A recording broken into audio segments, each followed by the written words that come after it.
10 लाख का लहंगा। अरोरा परिवार में कई सालों बाद एक लव मैरिज हो रही थी। सीमा के छोटे बेटे रिहान ने अपने लिए रंगोली को पसंद किया था। दोनों कॉलेज में साथ थे। उन दोनों को एक दूसरे से प्यार हो गया। रिहान ने भी जब घर में अपनी और रंगोली की बात की तो किसी भी बड़े ड्रामे के बिना सबने दोनों को हंसी खुशी शादी के लिए हाँ कह दिया। और बस आज इन दोनों की सगाई की तैयारी चल रही है। कमला जी, आपने मेरी होने वाली छोटी बहू की फोटो देखी कि नहीं? अरे अब शाम को तो सामने देखना ही, उसे फोटो देखकर क्या करूं सीमा? हाँ, बात तो आपकी भी सही है। आज दोनों की शाम को सगाई है, वहां आप देख लेना कितनी खूबसूरत है मेरी होने वाली छोटी बहू। मैंने भी तारीफ बड़ी सुनी है रंगोली की खूबसूरती की। मुझे भी देखना है हमारे रिहान ने किसे पसंद किया है। अरे मौसी जी, आपको लगता है कि मैं किसी अरे गहरे को अपना दिल दे दूंगा? हाँ, अब तो देवर जी की नजरों के सामने बस रंगोली की ही तस्वीर घूमती रहती है। क्यों देवर जी? नहीं भाभी, ऐसा कुछ नहीं है। मेरे लिए तो आप सबसे पहले हो। आपसे खूबसूरत तो कोई है ही नहीं। बस मस्का लगाने की कोई जरूरत नहीं है देवर जी। अच्छा, मैंने सुना है फैशन की बड़ी नॉलेज है रंगोली को। कपड़े, गहने, मेकअप सब कुछ बड़े ही ध्यान से पसंद करे उसने। हाँ मम्मी जी, उसे ऐसा वैसा तो कुछ पसंद ही नहीं आता। उसने सगाई का लहंगा भी सबसे अलग पसंद किया है। वो कह रही थी कि बहुत महंगा भी है। उसके मैचिंग झुमके, चूड़ियां, मेकअप सब कुछ अलग से पसंद किया है उसने। अच्छा, ऐसा क्या खास है? जरा हमें भी तो दिखाओ फोटो रिहान। अरे मामी जी, फोटो तो उसने हमें भी नहीं दिखाई। कह रही थी भाभी सरप्राइज है सबके लिए। फिर तो देखना ही पड़ेगा, आखिर उसकी सगाई के लहंगे में ऐसा है क्या? हाँ, वो तो शाम को पता चल ही जाएगा। मेरे वक्त तो मैंने मम्मी का सूट पहन लिया था। ना कुछ आता जाता था और ना ही मुझे इतनी समझ थी। कोई बात नहीं वंशिका, देवर की शादी में तू भी अच्छे से कपड़े पहन लेना। हाँ वंशिका, और दिलीप की शादी तो बस यूं ही हो गई। घर की शादी थी ना कोई फोटो शोटो लिए थे ज्यादा और ना ही इतनी तैयारियां की थी। अब उस वक्त इतना किसी को पता भी तो नहीं था, लेकिन अब तो रंगोली आ गई है, उसे तो हर चीज का शौक है। देखो तो सगाई के लिए भी कितनी तैयारियां की है। नया लहंगा, नए गहने, फोटोग्राफर और पता नहीं क्या क्या। हाँ, इस बार तो हम सब कुछ बड़े ही धूमधाम से करेंगे। हाँ, मैंने तो दिलीप से कह दिया है कि हम भी ढेर सारे फोटोज निकलवाएंगे भाई। रिहान और रंगोली की सगाई के लिए सब लोग बड़े ही उत्साहित थे। सगाई के लिए सब लोग तैयार हो गए थे। घर में सारे मेहमान आना शुरू हो गया था और अब सबको इंतजार था तो रंगोली की एंट्री का। अरे कहाँ रह गई आपकी रंगोली देवर जी? वो बस आती होगी, उसका फोन आ गया है। तुमने तो उसकी इतनी तारीफ कर दी है, मेरा तो मन हो रहा है उसे देखने का। अरे बस थोड़ा सा और सब्र कीजिए मामी जी, आती होगी। ये लो, आ गई रंगोली। रंगोली ने बड़े ही धमाके के साथ अपने ससुराल में एंट्री ली। उसने पिंक रंग का बड़ा ही सुंदर लहंगा पहना हुआ था और उस पे बड़ा ही सुंदर मेकअप करवाया था। उसे देखकर मेहमानों की आंखें फटी की फटी रह गई। अरे सच में रंगोली तो बड़ी ही सुंदर लग रही है। कितना सुंदर पिंक रंग का लहंगा है। अब पता चला कि वो क्यों नहीं दिखा रही थी अपने लहंगे की फोटो। कहीं कोई और कॉपी कर लेता तो। रंगोली बहू, तुम सच में बड़ी ही सुंदर लग रही हो। थैंक यू मम्मी जी। अरे अब बताओ तो सही, ये सब कहाँ से लिया? मामी जी, ये पिंक रंग का लहंगा बड़ा ही महंगा है। सच कहूँ तो मैं कहना नहीं चाहती, लेकिन 2-3 लाख का मुझे पड़ा है। क्या? 2-3 लाख का? सगाई में तुमने 2-3 लाख का लहंगा पहना है, तो शादी में कितने लाख का लहंगा पहनोगी? हो तो आप ही सोच लीजिए मौसी जी, कितने लाख का होगा शादी का लहंगा इसका। लेकिन बड़ा ही सुंदर है। सच में तुमने तो सबके मुंह ही खुले रख दिए। सब लोग तुम्हारी तरफ देख रहे हैं और तुम्हारे लहंगे की तारीफ कर रहे हैं बस। अब दुल्हनों तो इतना भाव तो मुझे मिलना ही चाहिए, है ना भाभी? हाँ बिल्कुल। अब तो जो लोग सगाई में आए ना, उन्हें इंतजार रहेगा कि कब वो लोग शादी का लहंगा देखेंगे तुम्हारा, है ना माँ जी? हाँ, लेकिन अब सगाई की रस्म कर ले पहले। हाँ, सगाई कर लो, उसके बाद तो रंगोली शादी की शॉपिंग ही शुरू कर देगी लगता है। रंगोली के 2 लाख के लहंगे की चर्चा पूरी सगाई में होने लगी थी। लोग मुड़ मुड़ कर उसे देखे जा रहे थे। रंगोली को इतना भाव मिल रहा था, ये देखकर उसकी माँ भी बड़ी ही खुश हो रही थी। अब तो तू खुश है ना रंगोली बेटा? तू कह रही थी मेरी सगाई में मुझसे सुंदर कोई नहीं लगना चाहिए। देख, अब सब लोग तेरे और तेरे लहंगे की ही तारीफ कर रहे हैं। हाँ माँ, मेरी सगाई हो और मुझसे ज्यादा कोई सुंदर लगे तो मुझे बिल्कुल अच्छा नहीं लगता। अब तो तेरी ख्वाहिश पूरी हो गई ना। माँ ये तो बस सगाई है, अब तो मेरी शादी बाकी है। आप देखिएगा मैं ऐसा लहंगा लूंगी अपनी शादी में कि सब लोग देखते रह जाएंगे। हाँ हाँ ठीक है, अब तो तेरी शादी में 2 महीने बाकी है, तब तक सब हो जाएगा। सगाई में रंगोली ने अपने लहंगे से धूम मचा दी थी और सबकी तारीफें बटोरी थी। अब तो उसे और भी ज्यादा इच्छा थी कि वो अपनी शादी में सबकी आंखों में अलग से चमके, इसलिए अब वो और भी ज्यादा उत्साहित और चूजी बन गई थी। अरे रंगोली बेटा, तुम यहाँ आओ आओ। जी माँ जी, मैंने सोचा कि आज मामी जी और मौसी जी जा रहे होंगे तो मैं उनसे मिल लेती हूँ जाने से पहले। अरे बेटा, तुमने ये बहुत अच्छा किया। हम भी अभी बस तुम्हें याद कर रहे थे कि सगाई में तुम सबसे प्यारी लग रही थी। हाँ, हमने आज तक इतना सुंदर लहंगा कभी नहीं देखा। सच में वो 2 लाख का है क्या बेटा? अब मौसी जी मैं क्या ही कहूँ, आप तो मेरी चॉइस को पहचान ही गए होंगे। मुझे ऐसी वैसी चीजें पसंद ही नहीं आती। 2 लाख का लहंगा पसंद आया तो मैंने ले लिया। लेकिन अब शादी में तुमने क्या सोचा है? कितने लाख का लहंगा लेने वाली हो बेटा? देखती हूँ, अगर कोई 8-10 लाख तक का मिल जाता है तो ठीक है। 8-10 लाख का लहंगा? सीमा, मुझे तो लगता है कि शादी में मुझे जल्दी ही आना होगा। मुझे भी देखना है इतना महंगा लहंगा आखिर होता कैसा है।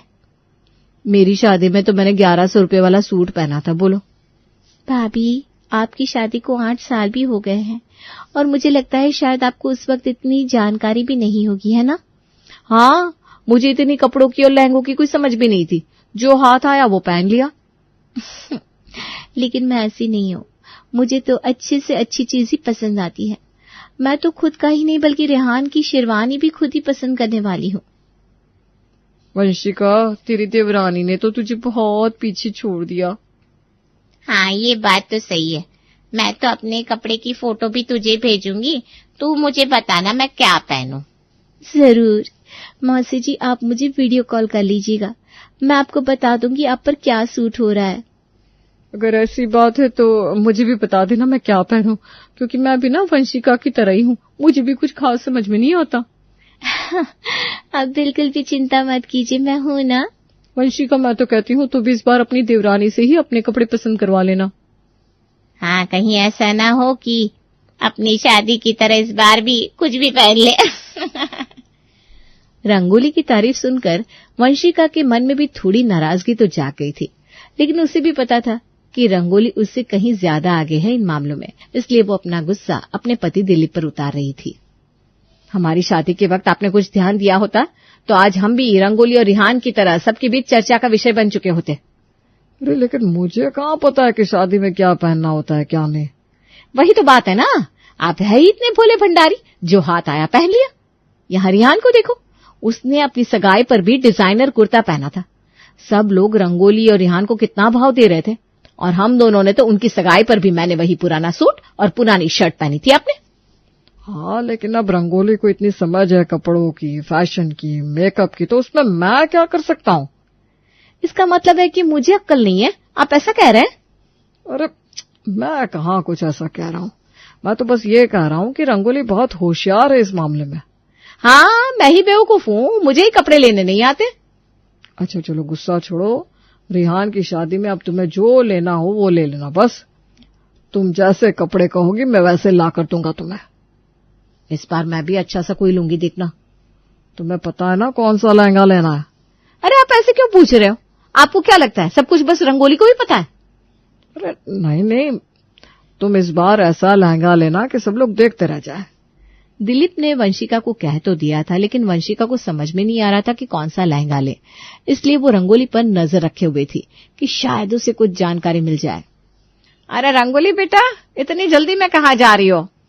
माँ जी, वो मैं बस रिहान के कमरे में जा रही थी, उसे डिजाइनर से बात करवानी थी। अच्छा, वो जरा नहाने गया हुआ है। तब तक वंशिका और मेरे साथ नाश्ता कर लो, आजा। हाँ देवरानी जी, कभी हमारे साथ भी बैठ जाइए। ठीक है, जब तक रिहान आता है मैं तब तक यहीं बैठ जाती हूँ। आ जाओ बेटा। और बताइए देवरानी जी, हो गई आपकी शॉपिंग? अरे कहाँ भाभी, अभी तक तो मैंने कुछ नहीं किया। अरे अभी तो आप कह रही थी डिजाइनर से रिहान की बात करवानी है। हाँ, लेकिन अभी रिहान की शेरवानी पसंद की है। मेरा लहंगा तो आपको पता है ना कितना भारी होने वाला है। मुझे ऐसी हाँ, आपको ऐसी वैसी चीज पसंद नहीं आती, समझ गई मैं। वैसे आप बनवा कहाँ से रही हैं अपना लहंगा? हमें भी बताइए, हम भी कुछ नया पहने। सॉरी भाभी, आपको नहीं बता सकती। वो क्या है ना, मैं चाहती हूँ कि मेरा लहंगा सबसे अलग सा हो, क्योंकि दुल्हन का लहंगा ही सबसे अच्छा और अलग सा होना चाहिए। हाँ, ठीक है, मैं भी देख रही हूँ कोई अच्छा सा लहंगा मिल जाए। जी, आप ना चांदनी चौक में देख सकती हैं, आपके लायक वहाँ कुछ न कुछ मिल ही जाएगा। अरे रंगोली बेटा, जरा मुझे भी बताना मैं क्या पहनूं शादी में, तुझे तो कपड़ों की काफी परख है। बिल्कुल मम्मी जी, मैं आपको कुछ सूट्स दिखाती हूँ। हाँ, बताओ बेटा। ये तो बताने से रही, अब मैं क्या करूं। नहीं वंशिका, तूने अपनी शादी में भी कुछ खास नहीं पहना था, और अब भी ऐसा ही पहनेगी तो सब लोग तुझ पर हंसेंगे। लेकिन कहां से लूं अच्छा सा लहंगा? रंगोली अपना सरप्राइज किसी के सामने बताना नहीं चाहती थी। वो चाहती थी कि शादी वाले दिन वही सबसे खूबसूरत लगे और सबकी अटेंशन उसे ही मिले। और दूसरी तरफ वंशिका भी इस बार किसी की हंसी का कारण नहीं बनना चाहती थी। क्या हुआ, इतनी देर रात तक फोन में क्या देख रही हो? लहंगा। तुम्हारी सुई अभी तक लहंगे तक ही अटकी हुई है। इस बार ना कुछ भी हो जाए, लेकिन मैं अच्छा सा लहंगा पहनकर दम लूंगी। देखो, तुम अच्छा सा लहंगा लो, मैं मना नहीं कर रहा हूं, लेकिन ये मत सोचो कि रंगोली के 10 लाख के लहंगे से अच्छा होगा, क्योंकि 10 लाख के लहंगे के सामने किसी का भी लहंगा फीका ही लगने वाला है। बात तो आपकी सही है, लेकिन मैं अपने लिए एक बेस्ट लहंगा तो लेकर ही रहूंगी। लहंगे की तलाश करते करते शादी के 2 महीने भी बीत जाते हैं, और आज शादी के मंडप में रंगोली जब तैयार होकर आती है तब सबकी नजर उस पर अटक जाती है। सबकी जुबान पर 10 लाख के चर्चे थे। वाह, क्या लहंगा है, कितना सुंदर है ना? हाँ, 10 लाख का लहंगा है, सुंदर तो होना ही था। वंशिका देख। अरे वंशिका कहाँ है?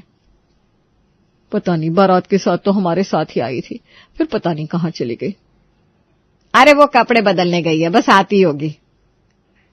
अरे कपड़े बदलकर क्या फायदा, रंगोली के सामने तो। अरे वंशिका को तो देखो जरा। ये वंशिका है? ये तो दुल्हन से भी सुंदर लग रही है इस लहंगे में। सच कहा, इतनी सुंदर तो वो अपनी शादी में भी नहीं लगी जितनी सुंदर आज लग रही है। मुझे तो पता ही नहीं था कि वंशिका ने इतना सुंदर लहंगा लिया है। मुझे पता होता तो मैं भी उससे ही कहती मेरा लहंगा पसंद करने को।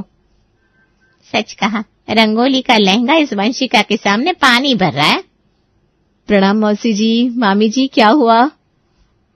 अरे तू तो छुपी रुस्तम निकली वंशिका, तूने तो रंगोली के 10 लाख के लहंगे को भी पीछे छोड़ दिया।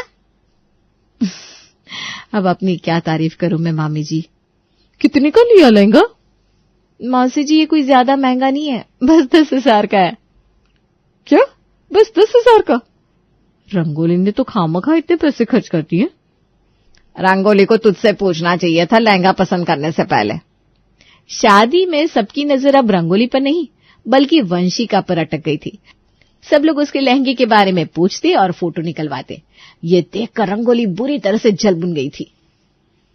शादी में कोई मुझे देख ही नहीं रहा, सब लोग वंशिका भाभी को ही देख रहे हैं। तुम्ही ने तो उन्हें कहा था ना चांदनी चौक से लहंगा ले लेना, खुद तुम्हें उन्हें नहीं बता रही थी अपने लहंगे के बारे में। ज्यादा मत बोलो, तुम समझे? अरे मैं कहाँ कुछ कह रहा हूँ, मैं तो बस इतना कह रहा हूँ कि कभी किसी को कम नहीं समझना चाहिए। तुम बस घर चलो, फिर मैं तुम्हें बताती हूँ।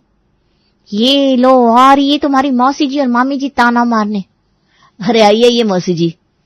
मानना पड़ेगा तुम्हारी जिठानी को, रंगोली तुम्हें पीछे छोड़ दिया उसने। अरे जितनी उसने खुद की शादी में कुछ नहीं किया था, उतना तुम्हारी शादी में उसने बाजी मार ली।